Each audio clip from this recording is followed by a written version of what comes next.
एक फॉर्मूला है 15-15-15 का, 15% का रिटर्न आए, 15,000 रुपये पर मंथ सेव करें और 15 साल तक सेव करें, तो 15% के हिसाब से 1 करोड़ बन जाता है। तो आपने भी पढ़ा होगा, सुना होगा कि वॉरेन बफेट की जितनी आज कुल जमा पूंजी है, कुल जितना धन है, दुनिया के सबसे महान इन्वेस्टर हैं, सबसे बड़े इन्वेस्टर हैं, आज जितनी पूंजी है उसका आधा पूंजी, मतलब आधा पैसा पिछले 5 साल में बना है। हम जो खरीद चुके होते हैं उसका भाव देखते हैं।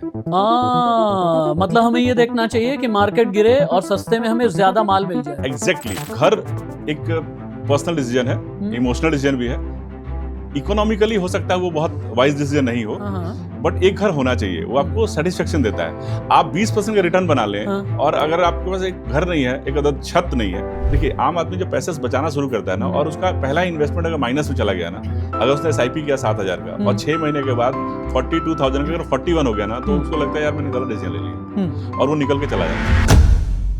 दुनिया में कुछ भी बुरा नहीं होता, बस उसका अनुपात सही संतुलन में होना चाहिए। आपके घर में कोई बुरी से बुरी चीज भी है ना, तो वो अगर उसका अनुपात सही है। अब पहले ऐसे गेस्ट हैं जो ये कह रहे हैं कि फिजिकल गोल्ड भी होना चाहिए। गोल्ड के फॉर्म में नहीं होना चाहिए। अच्छा, गोल्ड सिर्फ ज्वेलरी तक ठीक लगता है। आप जिस चीज में है ना, आप जिस फील्ड में है, उसमें एक्सपर्ट बनने की कोशिश कीजिए। अच्छा, आप किसी दूसरे फील्ड में जाके वहां के मास्टर बनने में टाइम लगेगा आपको। अच्छा। तो आप थोड़े से पैसे आपने बचाए हैं, उसको भी अगर उस वे में जाके इन्वेस्ट करके पैसे बनाना चाहते हैं, तो निहायत ही बुरा आइडिया है। चूजर, लूजर और लीडर के बीच का फर्क आपकी नजर में क्या है? दोस्तों, लगभग 1 साल होने को आ गया। राष्ट्रवादी राशिद के इस मंच को आपका प्यार मिला, इसके लिए बहुत बहुत आभार। लेकिन कभी कभी जब इस मंच पर, इस कुर्सी पर जब मैं सुशोभित होता हूं, बैठता हूं, तो मुझे ऐसा लगता है कि मैं एक ऐसी हॉट सीट पर बैठा हुआ हूं कि मेरे सामने सदी के महानायक अमिताभ बच्चन हैं और मुझसे ये कह रहे हैं, कौन बनेगा करोड़पति? ये सवाल है। जानते हैं क्यों? ये सवाल है आज के एपिसोड का। ये सवाल है सदियों पुराना, ये सवाल है दशकों पुराना, ये सवाल है बहुत पुराने ज़माने का। जिस ज़माने में बादशाह अपनी प्रजा को अशर्फी बांटते थे ना, तभी ये सवाल होता था, कौन बनेगा करोड़पति? फिर उसके बाद तोला मासा रत्ती का वक्त आया, तभी सवाल एक ही था, कौन बनेगा करोड़पति? फिर उसके बाद में चवन्नी यानी 4 आना, 8 आना, 16 आना, 12 आना, जब ये आने चले तभी सवाल एक ही था, कौन बनेगा, क्या सुना, करोड़पति? फिर उसके बाद नया ज़माना आया, थोड़ा सा नया ज़माना, जहां 5 पैसे का सिक्का, 20 पैसे का सिक्का, 25 पैसे का सिक्का, 50 पैसे का सिक्का चला। सवाल तभी एक ही था, कौन बनेगा करोड़पति? और आज भी सदी के महानायक सवाल करते हैं, कौन बनेगा करोड़पति? और इसी सवाल के साथ आज मेरे साथ में हाजिर हैं मेरे बहुत अजीज दोस्त, बहुत पुराने दोस्त, देश के जाने माने इन्वेस्टमेंट स्पेशलिस्ट, फाइनेंशियल एक्सपर्ट, जो मुझे पिछले कम से कम 1.5 दशक से ये बता रहे हैं, कैसे बनोगे करोड़पति, मैंने कहां पर गलतियां की, इसका टेस्टिमोनियल खुद भी चितरंजन भाई देंगे। Thank you so much Chittaranjan भाई। कौन बनेगा करोड़पति हॉट सीट पर तैयार हैं आप? Thank you so much Rashid भाई, बहुत बहुत धन्यवाद आपका कि आपने मुझे अपने शो में बुलाया। आपका शो बहुत ही प्रचलित, अब जाना माना नाम हो गया है। संजय जी, दीपक वाधवा जी, ये सब लोग इस शो पे आ चुके हैं, तो मैं अपने आप को बहुत गौरवान्वित महसूस कर रहा हूँ आपके इस शो पे आकर। तो जी, मैं चितरंजन भाई का यही प्यार है कि अपने आप को भी ईज़ में कर देते हैं और मुझे भी बहुत ईज़ में। सदी के महानायक से हाथ जोड़ करके वैसे मैं माफ़ी चाहूँगा कि ये कौन बनेगा करोड़पति वाली टैगलाइन मैंने थोड़ी देर के लिए उधार ली है। सबसे पहले तो आप ये बताएं कि पिछले लगभग 1.5 दशक से आपने कई बार डायरेक्टली इनडायरेक्टली कभी मेरी कलाई पकड़ी और कभी मेरे कान भी पकड़े हैं दोस्त के नाते, कि आप क्या क्या गलतियां करते हैं जिस वजह से अभी तक आप करोड़पति नहीं बने। मेरा एक ही सवाल है, मैंने आपकी जर्नी देखी है, क्या आप करोड़पति हैं? खुद से कहना इतने धीमे से नहीं कहते महाराज, बिल्कुल अच्छी आवाज में कहिए कि हाँ हैं। हाँ, मैं कह सकता हूँ कि ये जर्नी मैंने 5 साल पहले पूरी कर ली थी और अब उससे आगे बढ़ रहे हैं। मैं आपको छोड़ने वाला नहीं, आपके पोर्टफोलियो की एक एक चीज पूछूंगा, याद रखिएगा आप। ये करोड़पति बनने की जर्नी क्या थी आपकी? करोड़पति कैसे बने? फाइनेंशियल प्लानिंग कैसे रही? कहाँ पर कितनी बार आपने झटके खाए? कहाँ पर गलतियां हो गई? कहाँ पर तेज आगे बढ़े? कहाँ पर अनएक्सपेक्टेड कुछ हो गया? जी, तो आपने जैसे अपनी ओपनिंग में कहा कि एक राजा महाराजाओं वाला ज़माना था, तो हम उसी से शुरू करते हैं। एक छोटी सी कहानी सुनाता हूँ आपको। एक राज्य था, उसमें राजा चुनने की बड़ी अजीब सी प्रथा थी। प्रथा ये थी कि राजा 5 साल बाद एक राजा चुना जाता था 5 साल के लिए, और 5 साल जब पूरे होते थे तो राज्य के सब लोग, गणमान्य लोग एक जगह इकट्ठे होते थे, और वहाँ पे एक राज पुरोहित आते थे और उनकी आंखों में पट्टी बांधी जाती थी, और वो एक माला लेके घूमते थे, और फिर वो उछाल के वो माला फेंकते थे। जिसके गले में वो माला पड़ता था उसे 5 साल का राजा बना दिया जाता था। तो अब 5 साल का वक्त पूरा हुआ है। सिचुएशन ये है कि अब 5 साल पूरा हुआ है, और 5 साल पूरे होने के दिन नए राजा का राज्याभिषेक होना है। और पुराने राजा का पता है क्या किया जाता था? उसको उठा के जंगल में फेंक दिया जाता था। ठीक है। राज्य के बाहरी किनारों पे एक बहुत बड़ा घना जंगल था, उस जंगल में फेंक दिया जाता था। तो अब 5 साल पूरा हुआ है, नए राजा का चयन हो गया, पुराने राजा को पकड़ने के लिए सैनिक जा रहे हैं। तो होता ये था कि जब भी सैनिक जाते थे, जो राजा 5 साल राजा रह चुका है, वो जब अपनी अंतिम यात्रा, बड़ी उसको दुखद, जो 5 साल राजा रहा है उसको जंगल में फेंका जाएगा तो कैसे ही लगेगा। तो अब राजा, जब राजा को पकड़ने सैनिक आते हैं तो राजा मुस्कुराते हुए तैयार उनको मिलता है, जबकि ऐसा कभी नहीं हुआ पास्ट में। जब भी सैनिक जाते थे तो राजा मतलब गिड़गिड़ाता था, रोता था कि नहीं मुझे मत फेंको जंगल में। लेकिन इस बार वाला राजा बहुत शांत में बैठा है, बहुत तैयार होकर बैठा कि मुझे सैनिक आएंगे और लेके जाएंगे। तो जब सैनिक आते हैं नॉर्मली हथकड़ियाँ पहना के ले जाते थे, इस बार वो खुद से ही खड़ा होकर बोलता है हाँ चलो। तो उसका बगल में एक सलाहकार है, वो कहता है राजा साहब आपको समझ नहीं आ रहा है ये लोग क्या कर रहे हैं आपके साथ? हाँ। तो बोला नहीं मुझे समझ में आ रहा है। बोला आपको पता है ये जंगल में ले जाएंगे और जंगल में फेंक देंगे आपको। और वहाँ बहुत सारे घने घने जंगल में बहुत जानवर वानवर हैं, तो बड़ी स्थिति खराब होने वाली है आपकी। तो बोला नहीं ऐसा थोड़ी कि मुझे आज पता चला ये बात, मुझे जिस दिन मैं राजा बना था उसी दिन पता था। पहले के राजा जब राजा बनते थे तो 5 साल ऐश करते थे, और वो 5 साल बाद की सिचुएशन को नहीं याद रखते थे या नहीं सोचते थे। मैं जिस दिन राजा बना था पहले साल से ही मेरी प्लानिंग थी कि मुझे पता था 5 साल बाद क्या होने वाला है। तो मैंने पहले साल इस शहर के सबसे बड़े बड़े बिल्डर लोगों को उस जंगल के उस पार भेजा कि वहां जाओ और वहां जंगल खाली करके एक शहर बसाओ। फिर अगले साल इस शहर के जो बड़े इंडस्ट्रियलिस्ट लोग थे उनको वहां भेजा और वहां पे एक पूरा नगर बसवाया, वहां व्यवसाय वैसा शुरू करवाया। फिर तीसरे साल में यहाँ के अच्छे इकोनॉमिस्ट, अच्छे शिक्षाविद लोगों को कॉलेज वॉलेज खोलने के लिए, स्कूल खोलने के लिए वहाँ भेजा। और पिछले 5 सालों में वहाँ एक बहुत नया, बहुत सुंदर भव्य शहर बन के तैयार है। तो यहाँ तो मैं सिर्फ 5 साल का राजा हूँ। अब मैं वहाँ जा रहा हूँ, तुम देखना जब तुम जंगल की तरफ बढ़ोगे तो तुमको देखो नगाड़े की आवाज़ सुनाई देगी, क्योंकि वहाँ उस पार नए राजा के आने की स्वागत हो रही है। यहाँ तो मैं सिर्फ 5 साल का राजा था। मुझे बहुत अच्छे से पता है कि ये राजा की कहानी वैसे क्यों सुनाई जा रही है, क्योंकि मैंने अपनी ज़िंदगी में ये 5-5 साल वाली गलतियाँ की हैं, और इस राजा ने क्या कंपाउंडिंग की जी, उसने अपने 5 साल का बेहतरीन इस्तेमाल किया अपने बाकी की जिंदगी करने के लिए।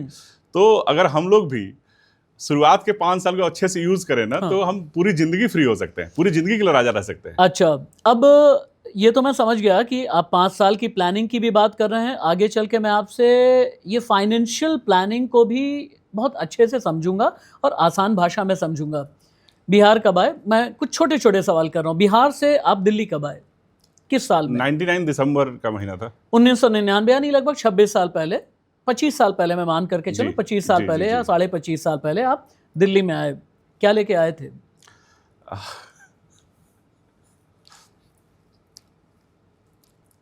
जनरल क्लास के ट्रेन का टिकट था, जेब में कुछ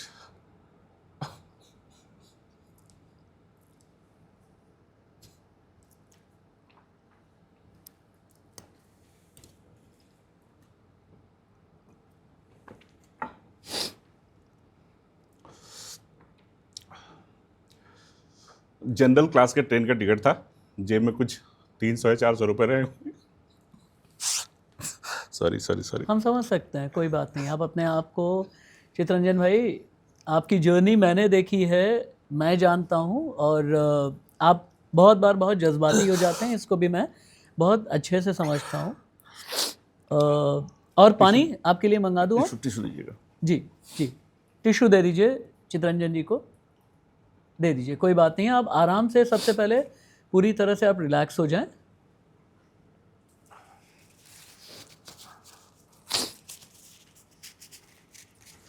जेब में 300-400 रुपए रहे होंगे, एक ट्रेन का टिकट था, और साथ में एक कंप्यूटर डिप्लोमा की सर्टिफिकेट था। अच्छा, कॉलेज की पढ़ाई भी चली रही थी, ग्रेजुएशन कंप्लीट नहीं हुआ था, और इसका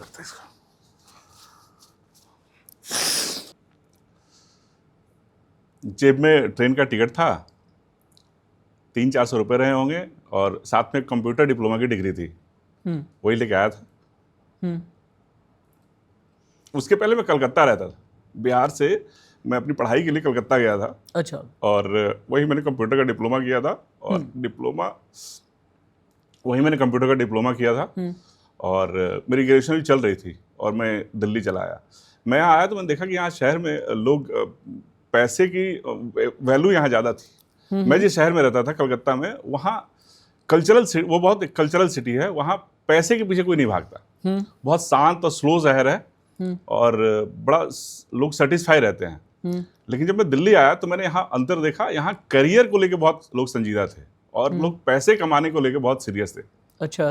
तो ये फर्क मुझे महसूस हुआ, तो मैंने सोचा कि अपना करियर बजाय कलकत्ता में बनाने के दिल्ली बनाना।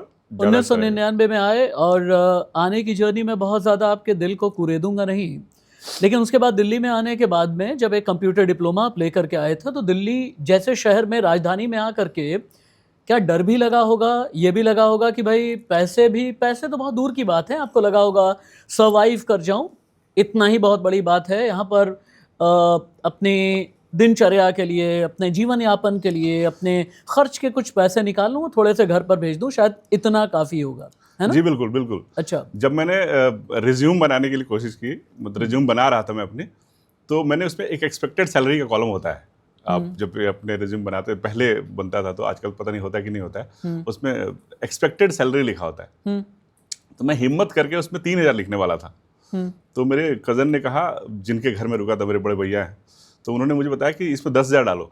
मैंने कहा दिमाग खराब है तुम्हारा, 10,000 रुपये कौन देगा? तो बोले अरे 10,000 जो तुम काम करते हो उसमें 10,000 रुपये सैलरी मिलनी चाहिए। क्योंकि मैं कलकत्ता में रहता था और पैसे के बारे में बहुत ही एकदम से अनजान था। मतलब अच्छा। ये जर्नी ये भी है कि मैं एक पैसे को बिल्कुल नहीं जानने वाला आदमी आप जिससे आप करोड़पति का सवाल पूछ रहे हैं, तो मैंने 3,000 रुपये भी हिम्मत करके लिखा था। फिर उन्होंने उसे कटवा के उसे बोला कि कम से कम 5,000 तो करो, और जब मैंने 5,000 किया, मुझे 3,000 की नौकरी लगी थी। ठीक है। और मैं पहली इंटरव्यू में मतलब मैं सेलेक्ट हो गया था। अच्छा, ठीक है। उसके बाद फिर जितना मैं जानता हूँ चितरंजन भाई को, कि इनकी जर्नी फिर LIC के साथ में रही, और LIC के साथ इन्वेस्टमेंट के अलग अलग फिर असेट में भी आप बढ़ते चले गए, और आज की तारीख में हज़ारों लोगों को अपनी कंसल्टेंसी देते हैं चितरंजन भाई, और मैं एक टेस्टिमोनियल हूँ कि बहुत ही ऑनेस्ट कंसल्टेंसी होती है। तो चितरंजन भाई, ये LIC वाली जर्नी कहाँ से शुरू हुई? हाँ, तो मैं जैसे बताया, मैंने एक नौकरी कर ली। नौकरी 2 से 10 की थी। ठीक है। तो दोपहर 2 बजे से ऑफिस शुरू होता था, तो मेरे पास समय होता था सुबह से लेकर 2 बजे तक का। तो मैंने सोचा कि ये समय ऐसे क्यों जायज़ किया जाए। तो मैं उस 3-4 घंटे में मैं ट्यूशन पढ़ाता था, कंप्यूटर की कोचिंग देता था, और बहुत कुछ करता था, छोटे छोटे काम। तो उसी दौरान मेरी एक मुलाकात एक मित्र से हुई जो LIC एजेंट थे। अच्छा। उन्होंने कहा कि तुम पैसे कमाने लगे हो, तुम्हें पैसे बचाने चाहिए। और आप यकीन मानेंगे, वो मेरी दूसरी सैलरी थी जब मैंने उनसे एक LIC पॉलिसी कराई। अच्छा। और शायद उस LIC पॉलिसी साल की करने बात है? ये बात है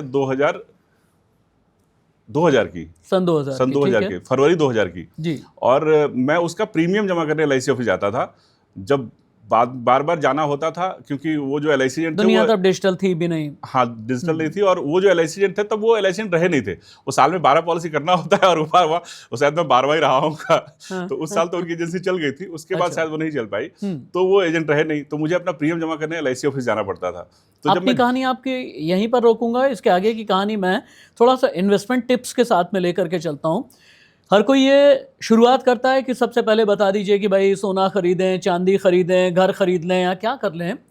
इंश्योरेंस होना चाहिए या नहीं होना चाहिए? इंश्योरेंस मैं दोनों की बात कर रहा हूँ, जनरल इंश्योरेंस भी और मेडिक्लेम भी। इंश्योरेंस तो बहुत ही निहायत जरूरी चीज़ है, निहायत जरूरी चीज़ है। सोचिए, मैं एक ऐसा, लेकिन एक बात बताएं, मैं आपको अगर प्रीमियम के तौर पे हर महीने 10, 12 या 15 हज़ार दे रहा हूँ, लेट से 5,000 भी दे रहा हूँ, वही 5,000 मैं SIP में लगा दूँ, वही 5,000 मैं सोना चांदी में लगा दूं, मैं ज्यादा कमा लूंगा। बिल्कुल ठीक कर रहे हैं। पूरा हिंदुस्तान आज ऐसा ही सोच रहा है। आप सोचिए कि 2 तरह का कॉन्सेप्ट होता है, एक होता है सेव एंड क्रिएट, और एक होता है क्रिएट एंड सेव। इसको आपको समझाता हूँ। सेव एंड क्रिएट है जो आप करना चाहते हैं। आपने आज 5,000 डाला, अगले महीने 5,000 डालेंगे तो अगले महीने 10,000 होगा। अगर उसमें 10% की ग्रोथ हो गई तो 10,000 11,000 हो जाएगा।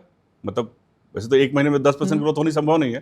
तो अगर सालाना 10 या 12% या 15% का रिटर्न भी आया, तो एक साल में ये फर्क दिखेगा 10-15% का। तो ये 5,000 से 1 करोड़ बनने के सफर में आपको कम से कम 10 से 15 साल लगने वाले हैं। लेकिन खुदा न करे, अगर कल कुछ हो जाए तो ये जर्नी तो मेरी आज ही खत्म हो जाएगी ना। मेरे परिवार के सपने जो मुझसे जुड़े हुए हैं, तो अगर मेरे पास 5,000 है तो सबसे पहले मुझे इंश्योरेंस करना चाहिए।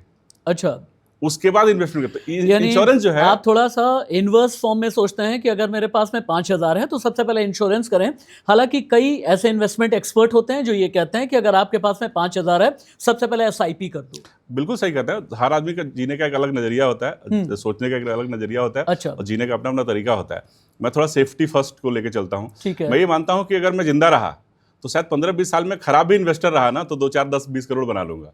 लेकिन अगर मैं जिंदा ही नहीं रहा, वेरी ट्रू, यस, रिटर्न तो पैसे पे आएगा और पैसा मैं कमाऊंगा। अच्छा, ये जो पैसे कमाने की जर्नी है, सॉरी आपको बीच में रोक रहा हूं मैं, ये जो पैसे कमाने की जर्नी है चितरंजन भाई, वैसे चितरंजन भाई के साथ में इतनी फॉर्मल बातचीत मैं जीवन में पहली बार कर रहा हूं, क्योंकि हम लोग कह सकते हैं अपने आप को सो कॉल्ड चडी बड़ी जैसा तो कह सकते हैं, हम इतने ज़्यादा कैजुअल रहते हैं, लेकिन बहुत सी बातें ऐसी होती हैं जो माइक और कैमरे के सामने निकल करके आती हैं।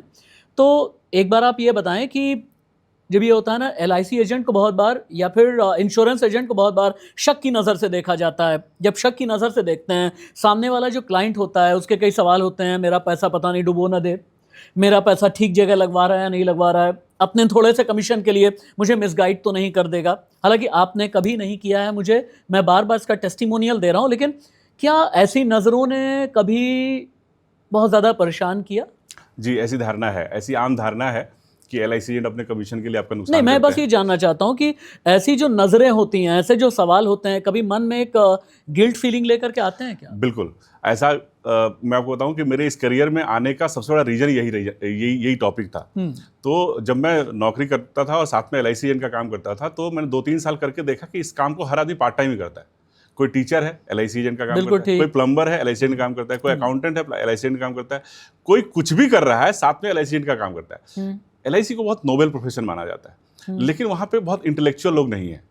मतलब कोई भी आदमी जब कुछ नहीं करता तो एक LIC की एजेंसी ले लेता है, उसको लगता है ये काम आसान है। वो अपने किसी 2, 4, 5, 10 लोगों को ढूंढता है जिसकी पॉलिसी करता है। उसका एम ये नहीं होता कि आपका वेल्थ बन जाए, उसका एम ये नहीं होता कि आपको इंश्योरेंस कवर दे दिया जाए, उसका एम ये होता है कि किसी तरह से एक पार्ट टाइम इनकम जनरेट की जाए। वो गलत नहीं कर रहा है, लेकिन वो अनजाने में गलत हो जाता है। तो जब मैंने ये महसूस किया, 2 साल 3 साल मैंने पार्ट टाइम किया था नौकरी के साथ साथ, जब मैंने ये महसूस किया कि हाँ, इंटेलेक्चुअल लोग नहीं है और ये वैक्यूम है यहाँ पे, अगर इस काम को पढ़ लिख के समझदारी से किया जाए तो ये बहुत अच्छा किया जा सकता है, इसमें बहुत करियर ग्रोथ हो सकता है। और then when I realize that, मैंने नौकरी छोड़ने का ये किया कि मैं नौकरी छोड़ूंगा। कौन सा साल था? 2006 में मैंने ये सोचा कि मैं नौकरी तो 3 साल किया था। 2003 में मैंने ऐसी एजेंसी ली थी और 2006 में मैंने फुल टाइम करने का सोचा। जैसे ही मैंने सोचा, मैंने अपने पिताजी को बताया। उन दिनों STD PCO में वो 10 बजे के बाद आधे रेट पे फोन कॉल होता था। तो मैंने अपने पिताजी को फोन किया और मैंने बताया कि मैं नौकरी छोड़ रहा हूँ, वो फुल टाइम ही काम कर रहा हूँ। मेरे पिताजी ने छूटते ही बोला ये भीख मांगने का काम है। नहीं, ऐसा नहीं बोला होगा उन्होंने, वो बिहार वाले अंदाज में बोला होगा कि हट ससुर, ये भीख मांगने वाला। बहुत नाराज हुए थे वो, बहुत नाराज हुए थे। उन्होंने, हालांकि गार्जियन की नाराजगी मुझे कष्ट में ना पड़ूं इसलिए उनकी नाराजगी थी। तब मेरी शादी नहीं हुई थी। वो इस बात से कंसर्न थे कि शायद वो इस बात से नाराज थे कि शायद LIC एजेंट होने के तमगे लगने के बाद शायद मेरी शादी ना हो, या अच्छी शादी ना हो। तो मैंने उनको एश्योर किया कि देखिए मैं अच्छा कर रहा हूँ इंश्योरेंस में और मैं फुल टाइम इंश्योरेंस से आपने कितना कमाया? बहुत कमाया मैंने। मैं नोएडा का highest tax payer insurance agent हूँ। तो मतलब मैं ये कह सकता हूँ कि इंश्योरेंस के जरिए आपने करोड़ों कमाए, ये कह सकता हूँ? हाँ, कह सकते हैं। अच्छा, नहीं, इतना दब करके बोलने की जरूरत नहीं है। और अगर मतलब आप 1 साल में नहीं, 2 साल में आप जिम्मेदार अगर टैक्स पेयर हैं तो आपको जरा भी परेशान होने की नहीं, जरूरत बिल्कुल नहीं। मैं बहुत ईमानदारी से टैक्स भरता हूं। हम दोनों एक जंक्शन पे मिले, मैं जिंदगी का जंक्शन था वो, एक ऐसा जंक्शन जहां पर इंश्योरेंस को लेकर के आपने मुझे गाइडेंस दी, लेकिन मैं आज तक समझ नहीं पाया कि इंश्योरेंस को लेकर गाइडेंस देने वाले चितरंजन SIP की तरफ कब बढ़ गए और कैसे बढ़ गए। ये इंश्योरेंस से SIP की जर्नी क्या है? क्योंकि कई बार ये कहते हैं कि SIP वालों की इंश्योरेंस से नहीं पड़ती और इंश्योरेंस वालों की SIP से नहीं पड़ती। तो मैंने इसका कॉम्बो बनाया है। कॉम्बो बनाया कैसे? मैंने इसको ऐसे कॉम्बो बनाया कि जब 2006 में मैं फुल टाइम करने का सोचा तो मैंने सोचा कि इसकी पढ़ाई की जाए। ऐसे खाली नौकरी छोड़ देने से, ज़्यादा समय होने से तो मैं ज़्यादा कर नहीं लूंगा। तो मैंने इसके लिए जो पढ़ सकता था पढ़ाई किया। कई सारे इंस्टीट्यूट ऑफ एक्सीलेंस है, MDI में गया, MDI गुड़गांव, वहाँ पे क्रैश कोर्स किया, और बहुत सारी जगह जहाँ से मैं फाइनेंस सीख सकता था वहाँ सब जगह मैंने जाके इंश्योरेंस और इन्वेस्टमेंट की पढ़ाई करी। 2006 से 9 तक ये जर्नी चला। इस बीच 2008 वाला ग्लोबल क्राइसिस आया, जब मार्केट काफी नीचे गिरा और काफी तेजी से फिर वापस उठा जो यूएस रिसेशन वाला। हाँ, अच्छा। उस दौर ने बहुत मुझे इक्विटी मार्केट को समझने का मौका दिया। तो मैं 2008-9 से, आप यकीन करेंगे, 2008-9 से मैं एसआईपी में करता था और लोगों को बताता था। लेकिन उन दिनों इंश्योरेंस समझना या इंश्योरेंस लेना लोगों के लिए आसान था। आप 2008 से एसआईपी कर रहे हैं? जी।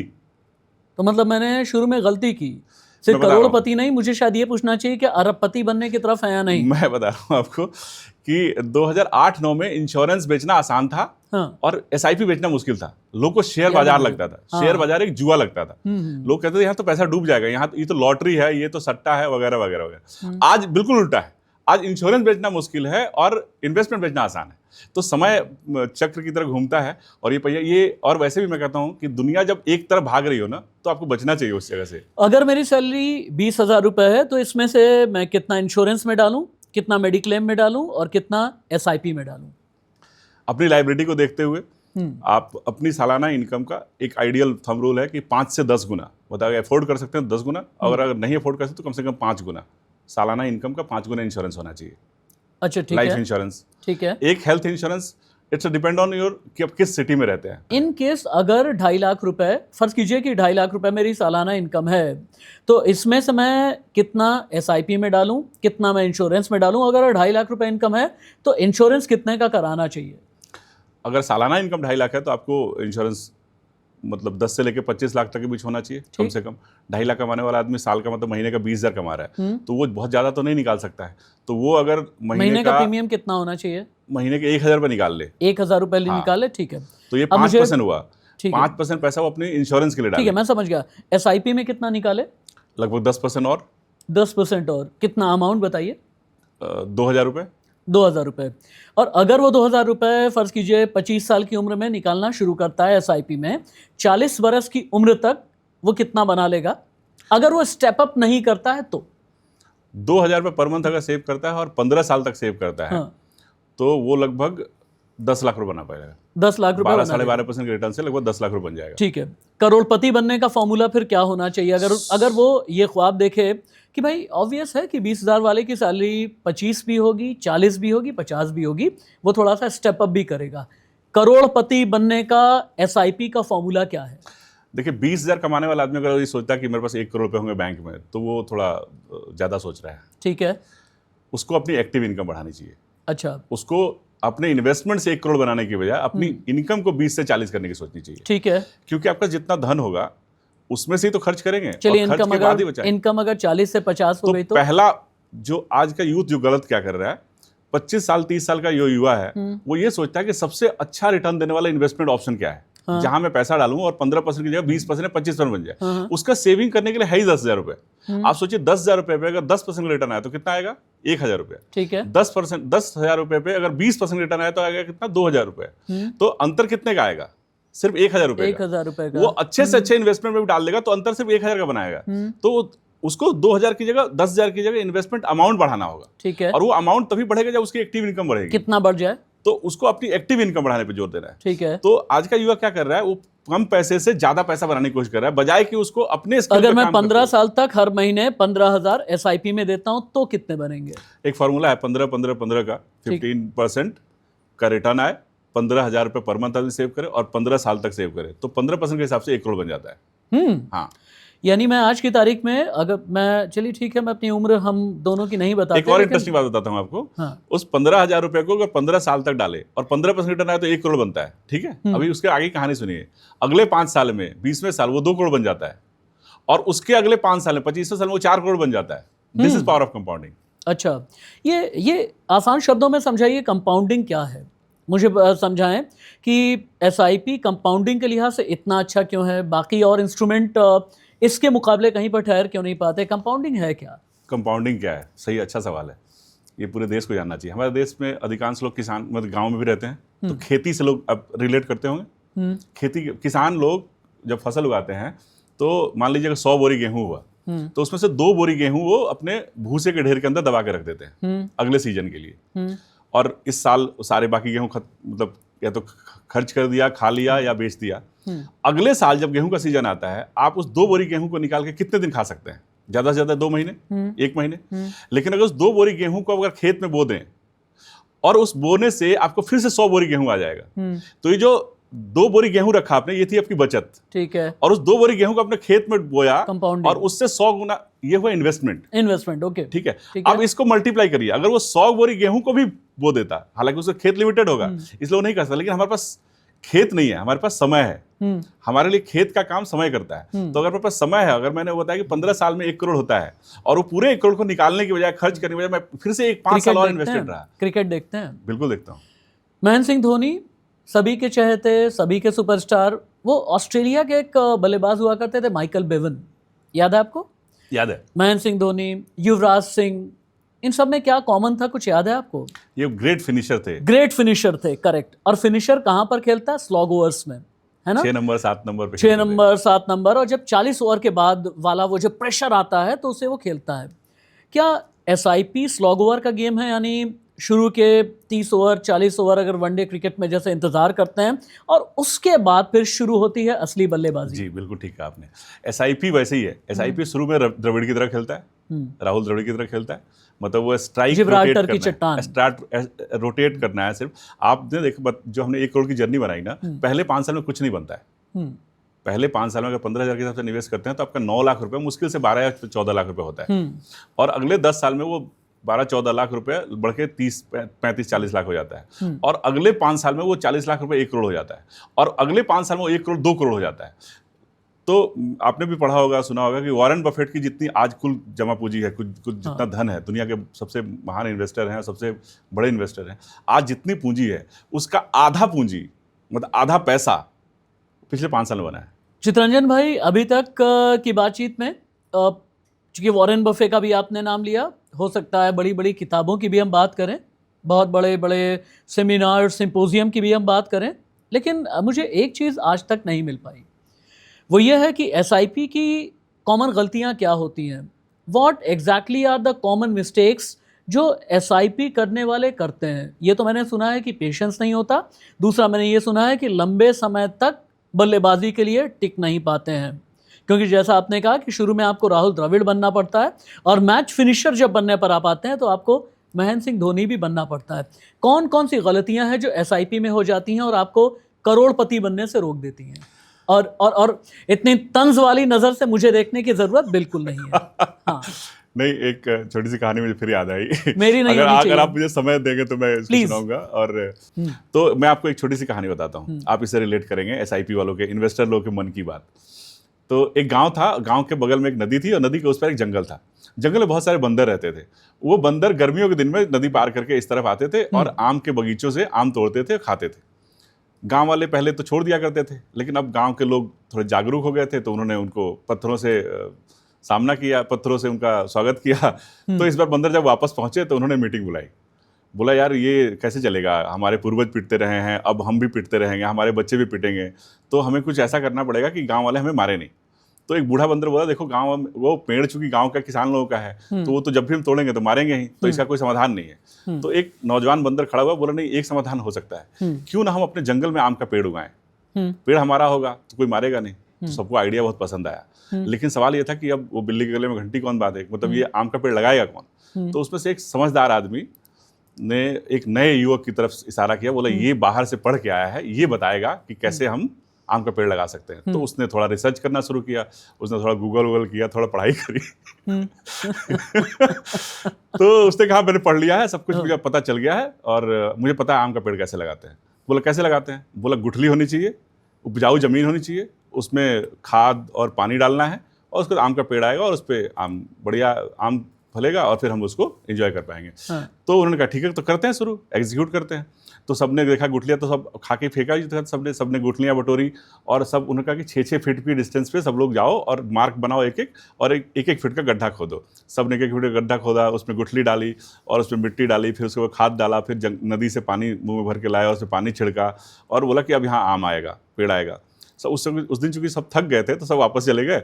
बोला, कल आके देखते हैं। अगले दिन सुबह आए, देखा आम का पेड़ तो आया नहीं था। तो उन्होंने सोचा, यार कुछ गड़बड़ तो नहीं हो रहा है। तो उसने फिर से गूगल किया, बोला, स्टेप तो सही है, हाँ। तो एक आदमी बोला कि नहीं चेक करो, कुछ गड़बड़ हो रहा है। तो उसने कहा ठीक है, सब लोग अपने अपने मार्ग पे जाओ, मिट्टी हटाओ, उसमें देखो गुठली है कि नहीं, गुठली निकालो, गुठली देखा, डाला, फिर मिट्टी डाला, फिर पानी डाला, फिर से अगले दिन रोज आके चेक करते थे। आप बताइए कभी आएगा आम का पेड़ ना। तो यही एसआईपी में भी होता है। हम पैसे डालते हैं 2 महीने, 6 महीने, साल भर, 2 साल, और हमें लगता है यार 2 साल में पैसा तो बना नहीं। हमने 5,000 महीने का शुरू किया था, 2 साल में 1,20,000 हुआ, ये या तो 1,25,000 हो गया है या 1,19,000 रह गया है या 1,15,000 रह गया। तो वो 2 साल की परफॉर्मेंस देखे ना एसआईपी स्टॉप करते हैं लोग। एक काम करते हैं बहुत जल्दी फिर हम ये समझते हैं कि एसआईपी वालों के लिए क्या क्या डूज एंड डोंट्स हैं, यानी कॉमन मिस्टेक क्या क्या। पहला आप ये कहना चाहते हैं कि इम्पेशेंट हो जाते हैं, यानी हम संयम खो देते हैं। सेकंड, एसआईपी आपका इमरजेंसी फंड नहीं है। ठीक है। थर्ड, हम लोग उसको इमरजेंसी फंड की तरह ट्रीट ठीक है। करते हैं। थर्ड, इमरजेंसी फंड बनाइए ताकि एसआईपी की तरफ देखने का मौका ना मिले, फोर्थ, जरूरत ना पड़े। फोर्थ है कि एसआईपी लॉन्ग टर्म गेम है, उसमें पैसा डालिए, बने रहिए, चाहे वो निगेटिव, जितना निगेटिव होगा उतना अच्छा रिटर्न आएगा। पांचवा स्टेप अप पांचवा, करें। गोल बनाइए, गोल के हिसाब से एसआईपी कीजिए। मतलब गोल अगर आपका जब तक गोल पूरा नहीं तो होता, एसआईपी में कमाई नहीं। जब तक गोल नहीं होगा आप टिके नहीं रहेंगे। आपने कहा कि एसआईपी करने के बाद में आप ये समझें कि जितना भी ज्यादा मार्केट नीचे गिरेगा उतना ही ज्यादा फायदे में रहेंगे। भाई एसआईपी किया इसलिए जाता है। सुन तो लीजिए भाई, एक कॉमन आदमी ये पूछता है कि हम इक्विटी में इन्वेस्ट कर रहे हैं, एसआईपी भी सॉर्ट ऑफ आप किसी के ऑब्वियस यूनिट ही खरीद रहे हैं, शेयर्स ही directly indirectly share, mutual fund ही खरीदते हैं ना आप। तो मैं अगर किसी से कुछ खरीद रहा हूँ तो उससे फायदा होगा तब मुझे फायदा होगा। अगर मैं शेयर खरीदता हूँ तो कहता हूँ भाई टाटास बढ़ जाएं, अंबानी बढ़ जाएं या XYZ बढ़ जाएं, इस तरह की हम बातें करते हैं। लेकिन आप ये कहते हैं कि एसआईपी खरीदने के बाद आप ये मनाएं भगवान से कि भगवान हम मार्केट नीचे चली जाए और मार्केट और भी जितनी डाउन हो जाए, आप ये कह रहे हैं। बिल्कुल यही क्यों? इसका मतलब मैं समझ नहीं पाया। तो मैं बताता हूँ आपको पता है 2023-24 में एसआईपी ने सबसे अच्छा रिटर्न दिया। 2023-24 में? हाँ। यानी पोस्ट कोविड? हाँ। क्यों? अच्छा, ठीक। क्योंकि कोविड हुआ था, कोविड में मार्केट फॉल हुआ, और जब मार्केट फॉल से मार्केट ऊपर उठी तब लोगों का पैसा काफी ज्यादा अप्रिशिएट हुआ। अच्छा। जितना मार्केट नीचे गिरता है उतना ही आपको नंबर ऑफ यूनिट परचेज करने का ज्यादा मौका मिलता है।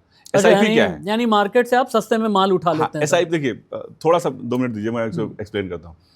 इक्विटी मार्केट क्या है? इक्विटी मार्केट में पैसा कैसे बनता है?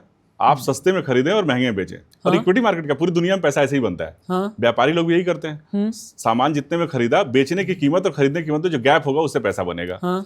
तो इक्विटी मार्केट में जो हम डायरेक्ट शेयर खरीदते हैं, हम किसी शेयर को 100 रुपए में खरीदते हैं और 110 में बेचते हैं। बिल्कुल। 10 रुपए के प्रॉफिट को हम पैसा बनाना बोलते हैं।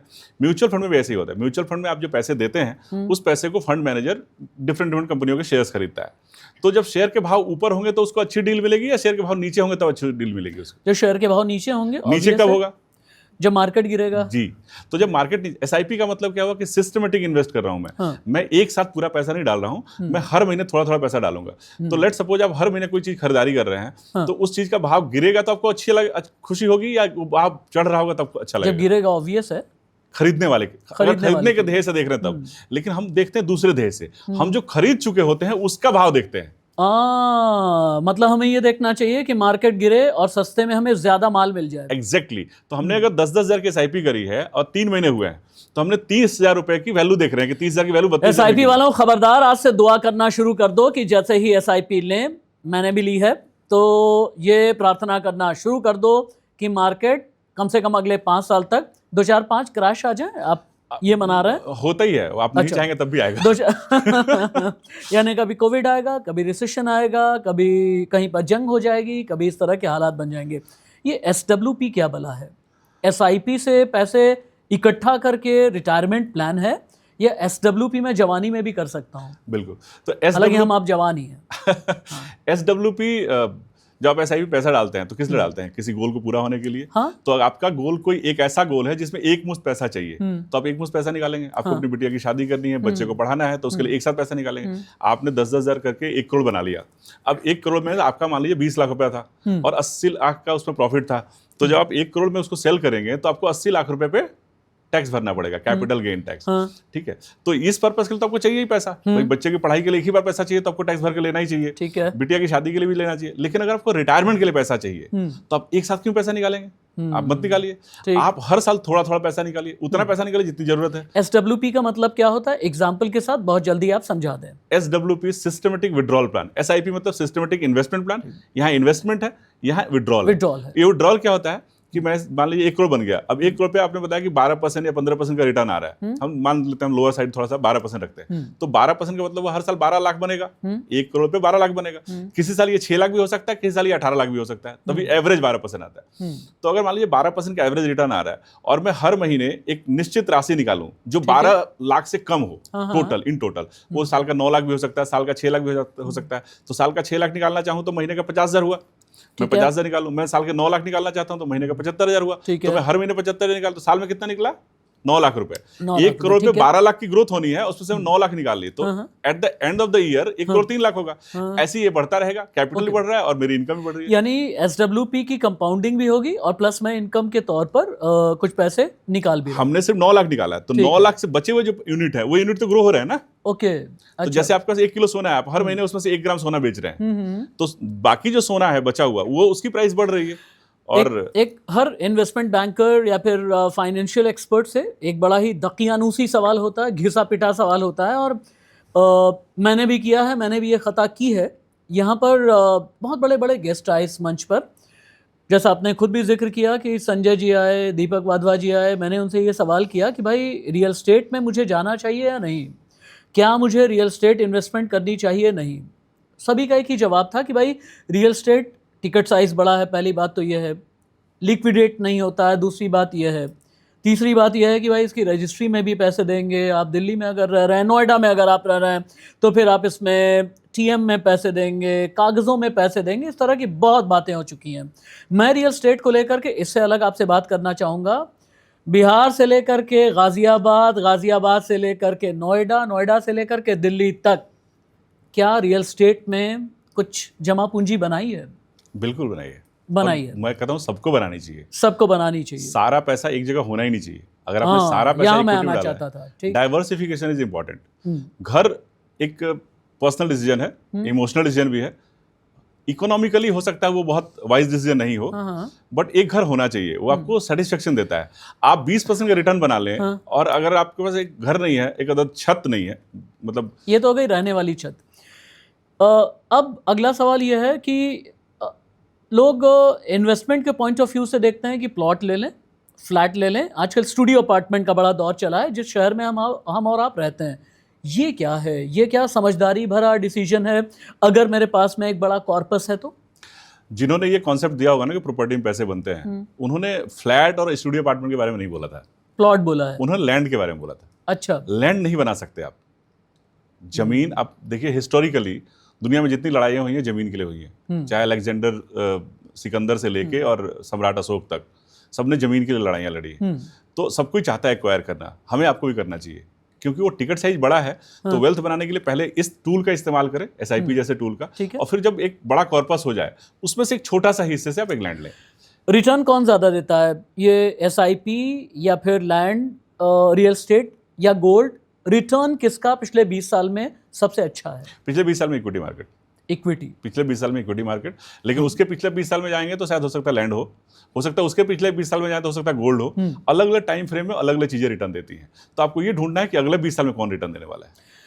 अगर मैं आपके हाथ में 100 रुपए दे दूं, 100 रुपए में से पहले तो ये बता दें, चूंकि एक एक टॉपिक हम कवर करते जा रहे हैं, अगर आपके हाथ में 100 रुपए में देता हूं तो आप अपनी प्लानिंग में से इसमें से कितने पैसे SIP में डालेंगे? ये 100 रुपए इन्वेस्टमेंट सेविंग, मतलब आपका सेविंग वाला कॉर्पस है? सेविंग वाला कॉर्पस है। आपकी इनकम कितनी है? मैं ये पब्लिकली तो नहीं बताऊंगा, लेकिन हाँ चलिए ठीक है, मैं एक काम कर लेता हूँ कि फ़र्ज़ कीजिए कि मेरी 1000 रुपए की इनकम है।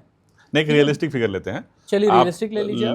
मान लीजिए एक आम आदमी जो 10,000 महीने कमाता है, या 20,000 महीने कमाता है, या 1 लाख महीने कमाता है, आप उसमें से कोई एक आदमी चुनिए और उसका फिर एग्जांपल। एक काम करते हैं, 50, 2 एवरेज ले लेते हैं, एक 50,000 वाला, एक 1 लाख वाला, ताकि दोनों ही सेक्शन कवर हो जाएंगे। पहले 50,000 का बताइए।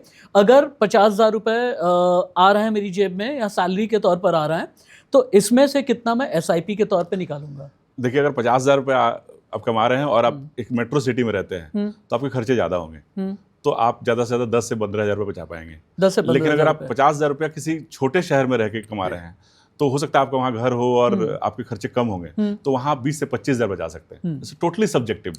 एवरेज ले लेते हैं, 50 में अगर 20 में बचा लेता हूँ, तो 20 में आप SIP में कितने डालेंगे? 20 को 3 पार्ट में कीजिए, 7-7 हज़ार के 3 पार्ट, 2 7-7 6,000। एक 6,000 आप इमरजेंसी फंड रखिए। अच्छा, ओके, ठीक इट है। Might be SIP, it might be RD, it might be in your bank account. अच्छा, सो ये 6,000 रुपए आपका इमरजेंसी फंड। Emergency आपको घर fund। में फोन लेना है, हाँ, आपको हॉलिडे पे जाना है, हम्म, आपको बीवी टीवी को खुश खरीदना है, रखना बीवी है, को खुश रखना बच्चे है, को खुश रखना हाँ, है, रेस्टोरेंट लेके गर्लफ्रेंड को खुश रखना है, चित्ररंजन भाई, इसी फंड में एक्स्ट्रा से, मैरिटल को खुश रखना है। इसी में से, अच्छा, ये 6,000 में से। आई एम सॉरी, आपने बहुत ज्यादा नहीं सुना। हाँ 50,000 वाले में 50,000 कमाने वाला मेरे इतनी ख्वाहिशें रखता है। खैर, तो 6,000 रुपये इमरजेंसी फंड रखिए। 7,000 रुपये को ऐसी जगह डालिए जहां आपका डेट इंस्ट्रूमेंट सेविंग होता है। जैसे अगर आप, मैंने ये बताया कि अगर आप करियर की शुरुआत कर रहे हैं, मतलब आप शुरू कर रहे हैं सेविंग, तब 7,000 रुपये ऐसी जगह सेव कीजिए जहां पे आप उस पे आता हूं मैं 7,000 रुपये, पहले दूसरे तीसरे 7,000 बात करता हूँ। वो पहले तीसरा 7,000 आप उसको इक्विटी में ही डालिए। ठीक है, एकदम कंपल्सरी इक्विटी में डालिए। अगर आप यंग हैं तो मिड और स्मॉल कैप में डालिए। अगर आप 40-45 के हैं तो लार्ज एंड मिड कैप में डालिए। सॉरी, अपनी ये बात आप पूरी कर लीजिएगा। मेरी क्यूरियोसिटी आपको लेकर के बहुत ज़्यादा है। आपसे आपके ज़रिए टिप्स लोगों को दिलाने की ऑन ए सीरियस नोट बहुत ज़्यादा है। आपने कहा ना कि अगर आप यंग जनरेशन के हैं तो इक्विटी में आप सीधे कर दें। इक्विटी में पैसा जीरो होने के चांसेस होते हैं ना, और SIP में नहीं होते, ऐसा है? इक्विटी मतलब मैं इक्विटी क्लास बोल रहा हूँ। इक्विटी क्लास में आप खुद भी खरीद सकते हैं और म्यूचुअल फंड के थ्रू भी खरीद सकते हैं। ओके, ठीक है। तो म्यूचुअल फंड के थ्रू जाइए। Mutual fund the easiest way to invest in equity market. SIP और एक तरीके से आप कर सकते हैं। Mutual fund equity asset class है, शेयर मार्केट जी, उसमें डालना है म्यूचुअल फंड के थ्रू। ओके, और म्यूचुअल फंड में डालना है SIP के थ्रू। ठीक है।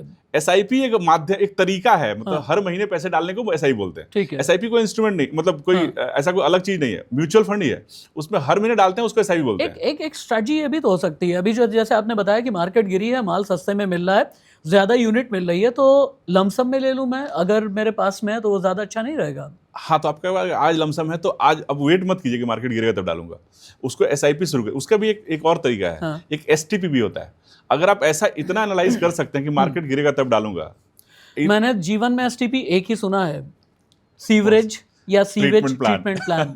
मैंने एक ही सुना है, सिस्टमेटिक ट्रांसफर प्लान। अच्छा, तो अगर आपको लगता है कि आप मार्केट को जज कर पा रहे हैं और आपको ऐसा अंदेशा है कि मार्केट नीचे गिरने वाला है, तो अगर आपको आज एक लमसम कॉर्पस है तो एक साथ मत डालिए, उसको किसी लिक्विड फंड में डालिए और वहां से STP कर दीजिए कि वीकली, पर डे या मंथली ये पैसा हर महीने इतना ट्रांसफर होगा। 50,000 वाला जो है 3 हिस्सों में करे, 6,000 रुपए इमरजेंसी फंड में डाले, 7,000 रुपए इक्विटी, और इक्विटी में भी म्यूचुअल फंड के जरिए डाले। ये तो मैं समझ गया। बाकी जो दूसरा 7,000 जो बताया आपने, वो मैंने बताया डेट क्लास।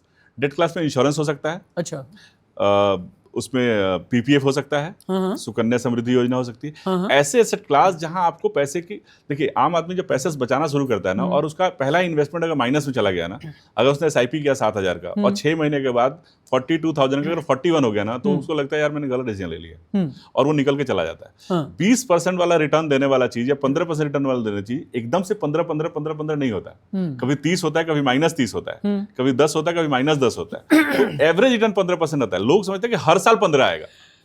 आपको सब चीज़ तो बड़ी पसंद है, आपको अपने लैंड को लेकर के भी सजेशंस दे दिए, SIP की भी बात कर दी, SWP, STP, इन्वेस्टमेंट के कई इंस्ट्रूमेंट की बात हुई। लेकिन इतनी देर में आज मैंने पहली बार ये देखा कि ना तो आपके नेक पर, ना ही आपकी उंगलियों में यानी हाथ में किसी भी तरह का गोल्ड नहीं है।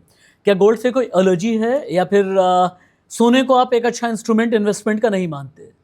नहीं, बिल्कुल ऐसा नहीं है। गोल्ड बहुत शुभ होता है, गोल्ड पहनना चाहिए आदमी को। कहते हैं गोल्ड का आपके शरीर के ऊपरी हिस्से में अगर गोल्ड शरीर से, स्किन से टच हो तो समृद्धि लाती है।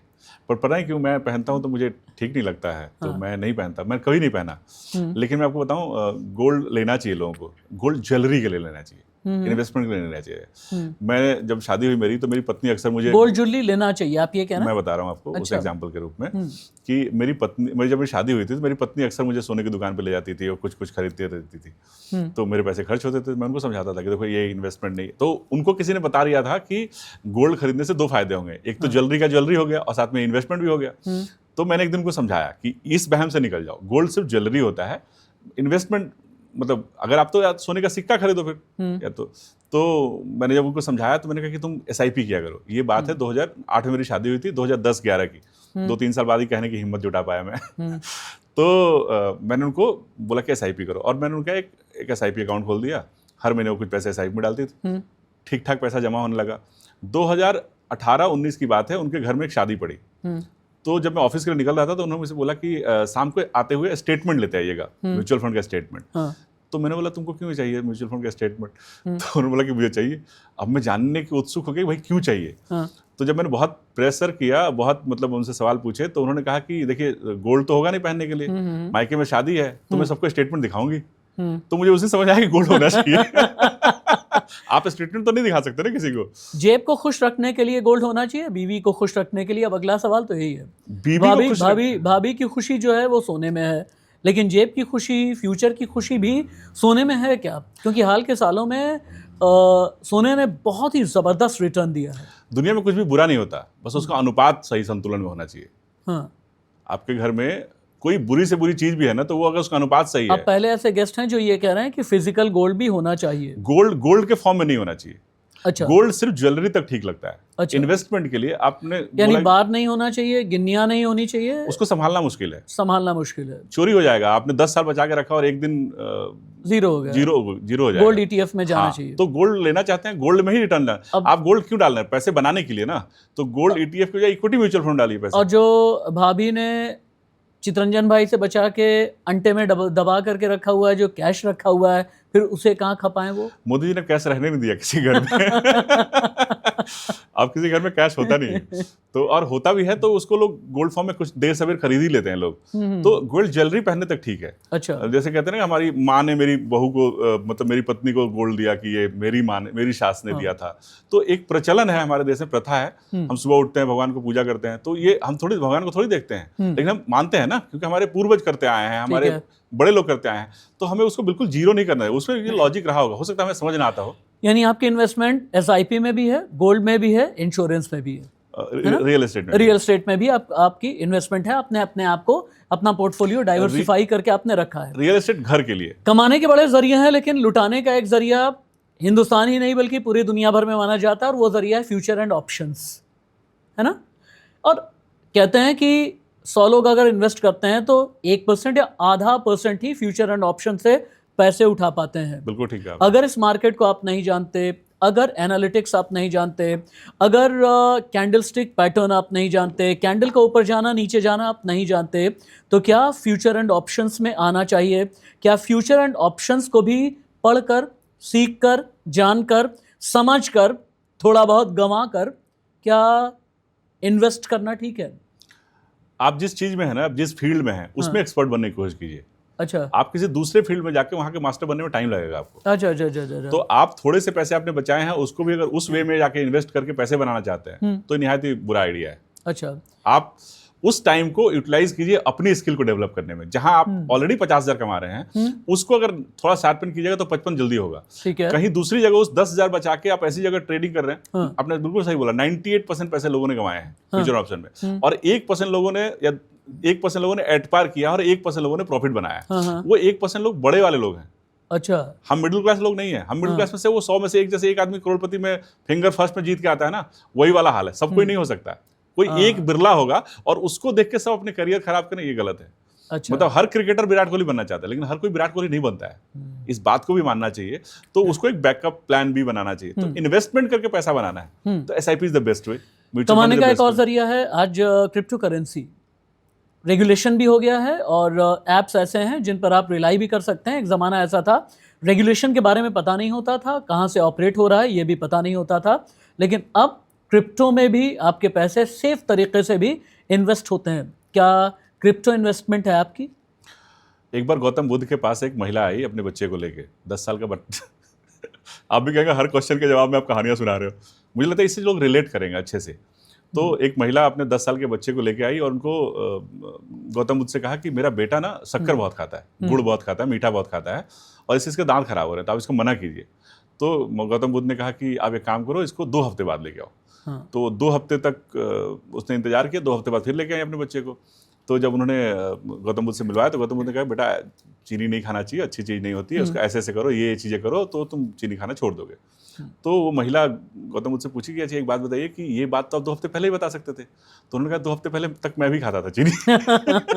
तो मैंने खुद छोड़ा पहले, फिर बता। तो क्रिप्टो का ज्ञान नहीं है इसलिए नहीं करना चाहता। अगर आपको नॉलेज है तो करना चाहिए। अच्छा। हर वो चीज जो नई होगी पैसा उसी में बनेगा, लेकिन उसमें रिस्क भी अनजान होगा। उसमें रिस्क जानते नहीं। और रिस्क क्या होता है? जो आप नहीं जानते वो रिस्क है। कोविड से पहले कोविड नहीं आया था, वो रिस्क है। इक्विटी मार्केट का गिरना रिस्क नहीं है। हाँ, ये हम जानते हैं। ज्ञान नहीं होना रिस्क है। नहीं, इक्विटी मार्केट में कुछ ऐसा हो सकता है जो हमें पता ही नहीं है, वो रिस्क है। अच्छा। लोग कहते हैं कि शेयर मार्केट में क्या होगा, मेरा पैसा निगेटिव हो जाएगा, यही तो होगा। नहीं, ये रिस्क है ही नहीं, ये तो सबको पता है। आजकल सोशल मीडिया में कई ऐसे बंधु, ऐसे भाई बैठे हुए हैं जो अपने तरीके से एनालिसिस बता रहे होते हैं। उनके विश्लेषण में कहीं पर ग्राफ होता है, कहीं पर पाई चार्ट होता है, कहीं पर स्मार्ट बोर्ड होते हैं, कहीं पर लच्छेदार बातें, चाशनी में लिपटी हुई, गुड़ में लिपटी हुई बातें होती हैं, लेकिन सभी के अलग अलग एनालिसिस हैं। क्या वाकई में मार्केट एनालिसिस आप कर सकते हैं? क्या आपको ये जानकारी हो सकती है कि मार्केट क्रैश है? क्या आप ये जान सकते हैं रिसेशन कब आएगा? क्या आप ये जान सकते हैं कि भाई यूएस फेड रिजर्व में क्या होने वाला है, या फिर यूएस में क्या, रशिया में क्या होने वाला है, या फिर मार्केट प्रिडिक्शन करने का कोई फॉर्मूला क्या वाकई है? जो लोग ये दावा करते हैं कि आज मैं ये कह रहा हूँ, आप मेरे हिसाब से चलो, मेरे फॉर्मूला के हिसाब से चलो, एंडोर्स करते हैं अपने आप को, तो क्या वाकई कोई फॉर्मूला है मार्केट को समझने का, या हर कोई हवा में तीर मारे जा रहा है? नहीं, इसको हवा में तीर मारना नहीं कहेंगे और एक्सपर्ट होना भी नहीं कहेंगे। हाँ। देखिए, हम जो भी एनालिस्ट हैं या जो भी एनालिसिस करते हैं, वो लोग पास्ट का एनालिसिस करते हैं। आपने देखा होगा, कोई भी इकोनॉमिस्ट बहुत बड़ा पैसे वाला नहीं है, क्योंकि वो सिर्फ पास्ट को देख के फ्यूचर की रणनीति बनाता है। या कोई भी आदमी, मैं भी, मतलब हम ये कह सकते हैं पीछे पास्ट में ऐसा हुआ है तो आगे ऐसा हो सकता है। हम सिर्फ पैटर्न समझ सकते हैं, लेकिन जरूरी नहीं कि वो पैटर्न रिपीट ही हो। अच्छा, मतलब पिछले 10 मैचों में शुभमन गिल ने अच्छा रन किया है, तो ये अगले मैच में भी अच्छा रन करेगा। हाँ। ये हम सोच सकते हैं, लेकिन अगले मैच 0 पे आउट हो सकता है। तो ऐसे लोग पास्ट पे बनाते हैं और कोई एनालिसिस, कोई ऐसा चीज दावा नहीं करता, कोई भी दावा नहीं करता कि जैसा वो प्रेडिक्ट कर रहा है वैसे ही होगा। तो, हाँ, लेकिन इसके लिए एक होता है प्रिडिक्शन और एक होता है प्रिपरेशन। ठीक है, आप प्रिपेयर रहिए हर सिचुएशन को लेकर। अच्छा, ठीक है, आप प्रिडिक्ट करेंगे, हो सकता है सही होंगे, हो सकता है गलत होंगे। ठीक है, आप अच्छे प्रेडिक्शन वाले हैं, कुछ थोड़ा एस्थेटिक्स को अच्छे से जानते हैं, तो सोचता है 10 में से 8 बार सही हो, लेकिन 2 बार गलत हो सकता है। डिस्क्लेमर के साथ आपसे कुछ बातें कर सकता हूं, अगर आप इजाजत दें तो। डिस्क्लेमर के साथ आगे अगला जो सेक्शन है, मैं फिर से रिपीट करूंगा, ये डिस्क्लेमर के साथ में है, अलार्मिंग है। किसी भी फंड को हम एंडोर्स नहीं कर रहे, किसी भी फंड को लेकर के हम आपसे ये नहीं कह रहे कि आप उसमें इन्वेस्टमेंट कर दें, किसी भी फंड को लेकर के हमारा इस तरह का ओपिनियन नहीं है कि कल मार्केट खुले या फिर म्यूचुअल फंड में यानी एसआईपी में या लमसम में डायरेक्ट इक्विटी मार्केट में आप इन्वेस्ट करें। लेकिन हाँ, कुछ अच्छे फंड को लेकर के अगर आप बता सकें कि ये सेफ फंड हो सकता है या इसने अच्छे रिटर्न दिए हैं, पिछले कुछ दिनों में अच्छी कमाई कराई है, डिस्क्लेमर के साथ में। डिस्क्लेमर, मैं फिर से कह रहा हूँ, डिस्क्लेमर के साथ में। तो देखिए, ये it's again subject to age. किस रिस्क जोन में है आप, किस एज में है, कितना रिस्क ले सकते हैं। तो अगर आप 30s में हैं तो आपको मिड एंड स्मॉल कैप की तरफ जाना चाहिए। कौन से फंड हैं? हाँ, विद डिस्क्लेमर्स। पिछले साल के बेस्ट, मतलब नॉर्मली गूगल पे तो लोग यही सर्च करेंगे बेस्ट फंड कौन से थे, वो तो इजीली मिल जाएगा। लेकिन उसमें कुछ अच्छे फंड्स मैं बताता हूँ आपको। स्मॉल कैप में हर कंपनी का स्मॉल कैप ने अच्छा रिटर्न दिया है, पर उसमें से कुछ 3-4 अगर बेहतरीन चुनना हो तो Nippon small cap, SBI small cap, Kotak small cap, ये अच्छे फंड्स हैं जिन्होंने अच्छा रिटर्न दिया है। तो स्मॉल कैप इसमें चुन सकते हैं। मिड कैप की कैटेगरी में आए तो Edelweiss mid cap, Motilal mid cap. मतलब देखिए, हिंदुस्तान में 40-41 कंपनियां हैं और हर कंपनी के पास हर कैटेगरी में एक फंड है। तो 40 फंड हो सकते हैं। उस 40 में 40 के 40 को अगर एक साथ रखेंगे तो कोई ना कोई ऊपर होगा, कोई ना कोई नीचे होगा। जो आज नीचे है कल वो ऊपर हो सकता है, आज जो ऊपर है वो कल नीचे हो सकता है। लेकिन उसमें ये देखा जाता है कि किसका फंड मैनेजर अच्छा है। अच्छा, मतलब कोई क्रिकेटर 0 पे आउट हो सकता है, बट हमें ये पता होना चाहिए कि किसका फुटवर्क अच्छा है, कौन अच्छा बैट्समैन है, कौन टिक सकता है। तो हम टीम में उसको रखते हैं। हम ये नहीं देखते कि पिछले मैच में किसने 100 मारा है। हम ये देखते हैं कि अगला लंबा कौन चल सकता है। तो उस तरीके से हम कुछ और भी फंड आप बताना चाहेंगे? इसीलिए बहुत देर से मैंने आपको इस चीज़ पे नहीं टोका है, वरना मेरी एक आदत है और मैं टोकता भी हूँ, रोकता भी हूँ। क्यूरियोसिटी बहुत होती है मुझ में, आप जैसे गेस्ट के साथ में जब बात होती है। तो फंड हाउस चुनना अच्छा, पहले तो फंड हाउस अच्छा चुनना चाहिए। फंड हाउस में SBI, HDFC, ये बड़े नाम है, ICICI, कोटक, इन्वेस्को। अब छोटी छोटी कंपनियां भी, मतलब छोटे छोटे फंड हाउस बहुत अच्छा परफॉर्म कर रहे हैं, जैसे एडेल्विस हो गया, बंधन AMC भी आया है। तो ऐसे 40 लंबी, मतलब ये लिस्ट बढ़ती जा रही है। बजाज फिनसर्व एक नया AMC आया है। तो सबके फंड्स अच्छे हैं। आप अपने पोर्टफोलियो को डाइवर्सिफाई करिए। किसी भी एक फंड में पूरा पैसा नहीं होना चाहिए, किसी भी एक कंपनी के पास पैसा नहीं। तो अगर किसी ने मुझे बोला कि 10,000 की SIP करनी है तो मैं कहूँगा आप 2-2 हज़ार की 5 एक बार आप भी ये डिस्क्लेमर दे दें कि आपने जितने भी नाम बताए हैं, आप ये नहीं कह रहे हैं कि यहाँ पर आप इन्वेस्ट करें। अपने व्यूअर्स को आप एक बिल्कुल मैं ये जो फंड्स के नाम बताए मैंने सिर्फ समझने के लिए बताया, एक अब उदाहरण के नहीं रूप हम में बताया। एंडोर्स कर रहे हैं, मैं नहीं endorse हमने करता किसी हूं। से पैसे लिए हैं। जी हाँ, ना मैं एंडोर्स करता हूँ, ना मैं रिकमेंड कर रहा हूँ आपको। हाँ ठीक ठीक है, है। और ना ही हमने किसी के लिए किसी से पैसे लिए, ना ही इस एक बात के जनरेशन लिए बड़ी किसी से कंफ्यूज sponsor है किया चित्रंजन भाई, बहुत कंफ्यूज है एक जनरेशन जिसका ये कहना है कि हम समझदार तो हो गए, हमें ये पता भी चल गया कि एसआईपी भी बहुत अच्छा एक टूल है, कमाई का जरिया है, और हमारे पास पेशेंस भी है, हमारे पास पैसे भी हैं, हम एक स्टेबल जिंदगी में आ चुके हैं जहां पर हमारे पास हर महीने लगभग पैसे कुछ कुछ कुछ कुछ करके आ रहे हैं। और ये जनरेशन है कौन सी, जो 40-45 साल की उम्र की हो गई है। इसका ये कहना है कि आप अभी भी हम एसआईपी की शुरुआत कर सकते हैं, क्योंकि जितने भी एक्सपर्ट होते हैं वो ये कहते हैं 25 साल 30 साल की उम्र में आप एसआईपी की शुरुआत कर दें। कोई अगर 45 ईयर्स तक पहुंच गया है, 45 साल की एज तक पहुंच गया है, क्या वो भी प्लान कर सकता है एसआईपी का? बिल्कुल कर सकता है। करना चाहिए। वेल्थ बनाने का एक फॉर्मूला है, हाँ। Money into time into ROI. कितना पैसा आपके पास, कितना समय है आपके पास, और किस रेट पे लगाया आपने, मतलब अच्छा। वो पैसा कैसी जगह पे लगा है जहाँ पे रिटर्न कितना आ रहा है। तो अगर रिटर्न ज्यादा चाहिए, अभी लोग क्या कर रहे हैं, पैसे और टाइम पे फोकस नहीं कर रहे हैं, हाँ। रिटर्न पे फोकस कर रहे हैं। हाँ। तो रिटर्न कितना बढ़ जाएगा? इंडियन इकोनॉमी अगर 7% के, इंडिया के जीडीपी अगर 7% से ग्रो कर रही है और इंडिया में इन्फ्लेशन अगर 6% है, तो मोटा मोटी मान के चलिए इक्विटी मार्केट को 13% का रिटर्न देगा। जीडीपी प्लस इन्फ्लेशन, ये एक अमूमन फॉर्मूला होता है, इतना रिटर्न देगा 1 मिनट। हाँ। तो इतना रिटर्न बनाने के लिए तो आपको इसके आसपास कोई अच्छा फंड मैनेजर होगा तो 13 की जगह 15 कर लेगा। हाँ। कोई खराब फंड मैनेजर होगा 13 की जगह 12 रिटर्न बना देगा। हाँ। अब जो 2 इंपॉर्टेंट फैक्टर है जो आपके कंट्रोल में है, उसको आप ध्यान नहीं दे रहे हैं, जो आपके आउट ऑफ कंट्रोल है उस पर ध्यान दे रहे हैं। ठीक है, तो पैसा और टाइम, ये 2 आपके कंट्रोल में है। क्या पैसा, अगर आपका टाइम कम है तो पैसा ज्यादा बढ़ाएं, और अगर आपके पास पैसा कम है तो टाइम ज्यादा बढ़ाएं। तो इसलिए कहा था यंग लोग कम पैसे में वेल्थ बना सकते हैं, बड़े लोग पास पैसा डिस्पोजेबल अमाउंट, मतलब अगर हम 40-45 के हैं तो हमारे पास डिस्पोजेबल इनकम ज्यादा है, तो हम ज्यादा पैसा डाल के पैसा बना सकते हैं। ऐसा नहीं कि हम पैसा नहीं बना सकते, हमें बस एफर्ट ज्यादा करना पड़ेगा पैसे के टर्म में, हमें थोड़ा पैसा ज्यादा डालना पड़ेगा। यंग लोग थोड़ा कम पैसा डालें और पेशेंस रखें। क्या होता है, यंग लोग शुरू करते हैं, लेकिन 5 साल 7 साल 10 साल बाद जब वो पैसा थोड़ा बड़ा बनता है ना, वो उस पैसे को खर्च कर देते हैं। यानी अगर आप पावर प्ले में हैं तो आपकी स्ट्रेटजी ऐसी होनी चाहिए, मिड ओवर्स में है तो स्ट्रेटजी उस तरीके की होनी चाहिए, और अगर स्लॉग ओवर में पहुंच गए हैं तो फिर आपको अपने आप को री स्ट्रेटेजाइज करने की ज़रूरत है। आपकी ज़िंदगी से मैं कुछ साल निकालना चाहता हूँ, निकाल करके व्यूअर्स के सामने रखना चाहता हूँ। आपकी करोड़पति बनने की जर्नी, मैं सिंगल पेनी से स्टार्ट कर रहा हूँ, वहाँ से आज करोड़पति बनने तक की जर्नी आपकी क्या है? पहले तो ये बता दें कि आपका पोर्टफोलियो कितने करोड़ का है? बहुत ही पर्सनल सवाल पूछ दिया आपने। आपके YouTube से चैनल की कमाई कितनी होती है?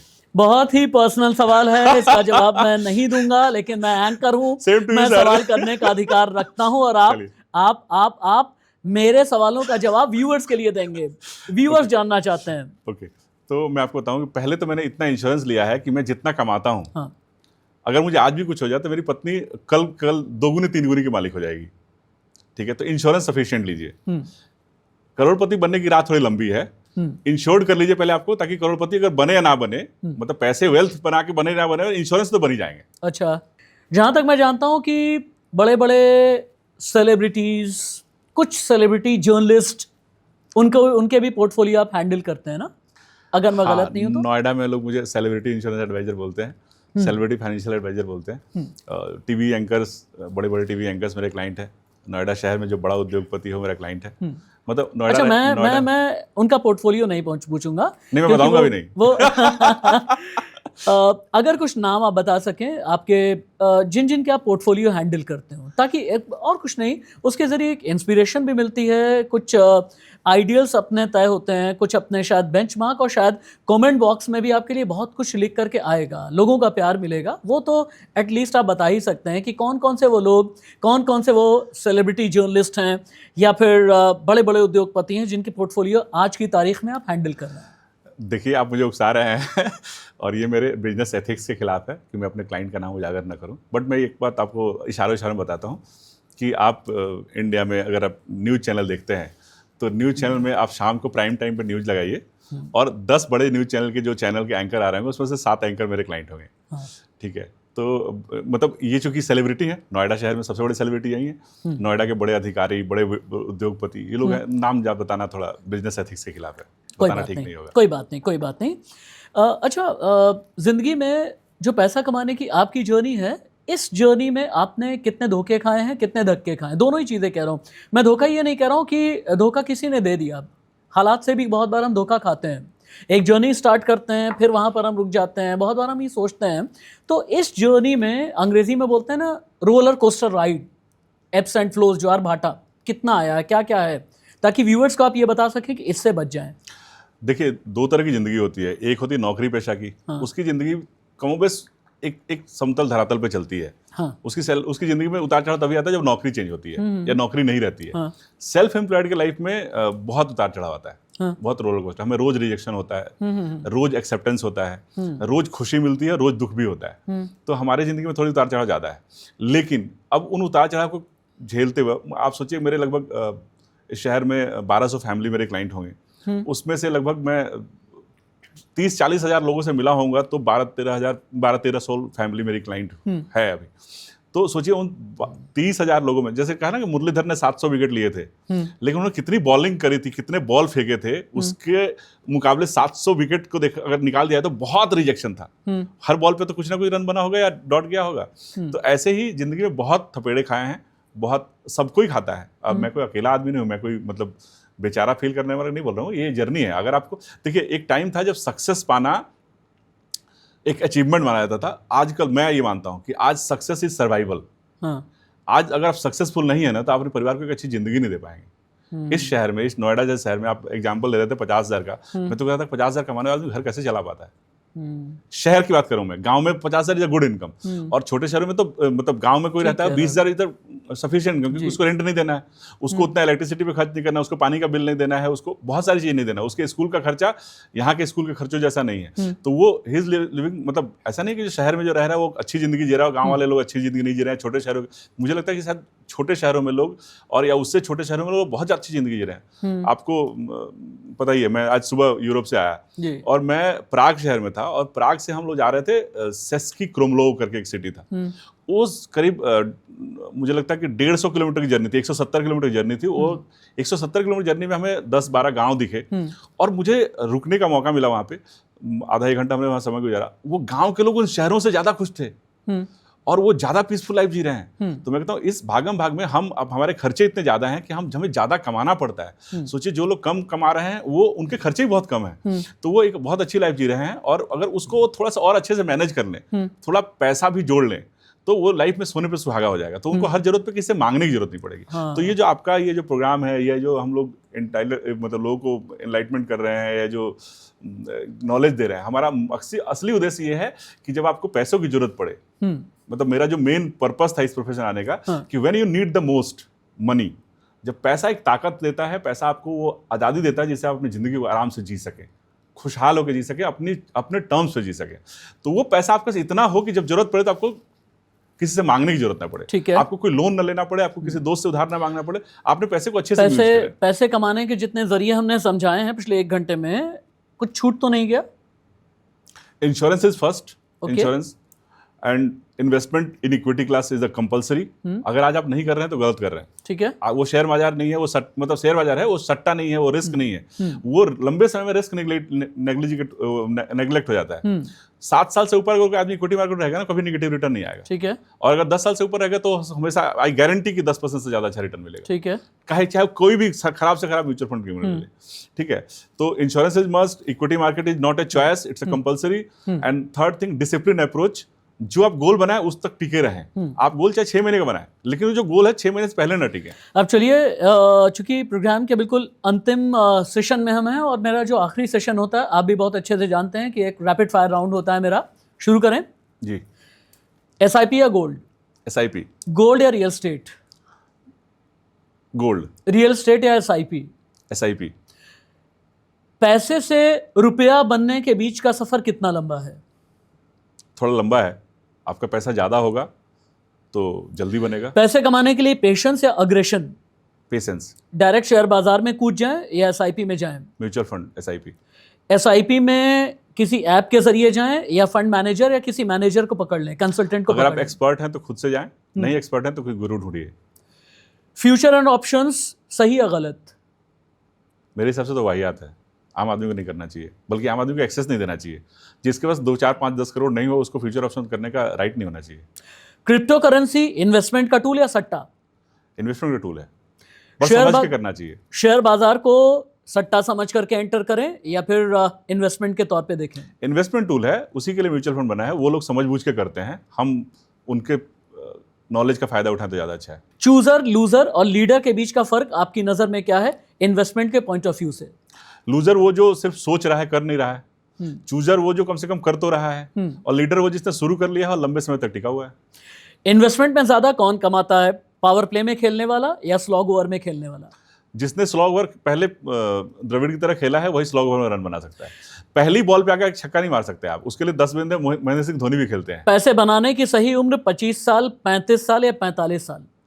शुरुआत जितनी जल्दी होगी उतना जल्दी वेल्थ बनेगा। पैसे कमाने की सही उम्र 25 साल, 35 साल, 45 साल, 55 साल?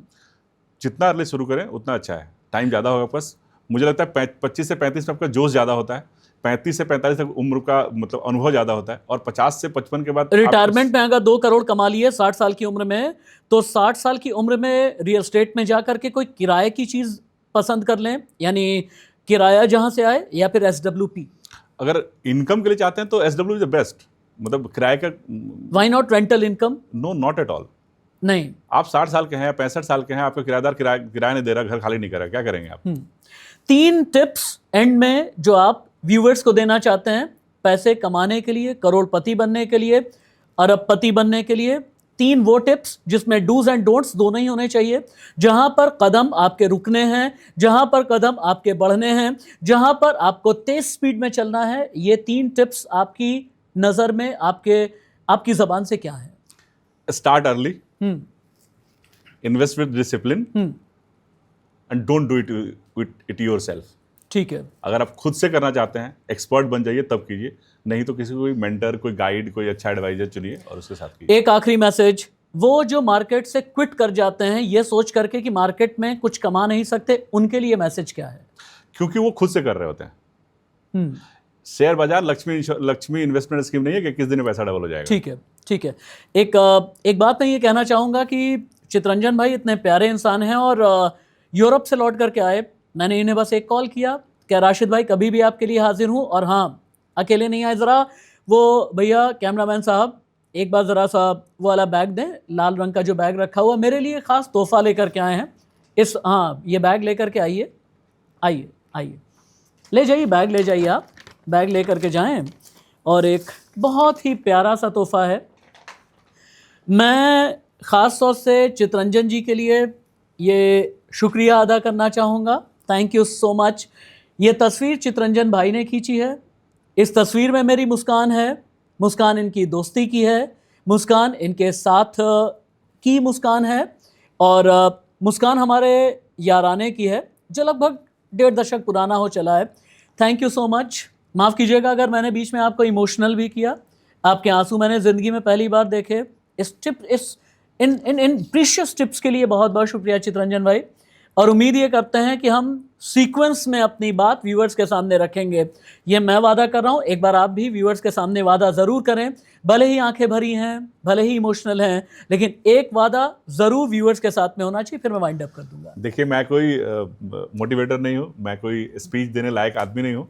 इन्होंने मुझे आग्रह किया, और आग्रह क्या किया, आदेश दिया। मैं 12 बजे पहुँचा हूँ दिल्ली, और हम लोग शाम को ये पॉडकास्ट शूट कर रहे हैं। तो मैं इनका आभारी हूँ कि इन्होंने मुझे बुलाया। तो मेरे नॉलेज को, मेरे पास जो नॉलेज है मैंने आपको बताया। जरूरी नहीं कि यही करें आप अपने तरीके से भी कर सकते हैं। मैंने जो किया वो करके करेंगे तो शायद आसान होगा आपके लिए। Thank you so much Chittaranjan भाई। राष्ट्रवादी राशिद को प्यार ज़रूर दीजिएगा, और चितरंजन भाई की गिफ्ट की हुई इस तस्वीर को ज़रूर प्यार दीजिएगा। नीचे कमेंट बॉक्स में आपके एक एक कमेंट का इंतज़ार मुझे भी रहेगा, चितरंजन भाई को भी रहेगा। नमस्ते। नमस्ते, थैंक यू सो मच।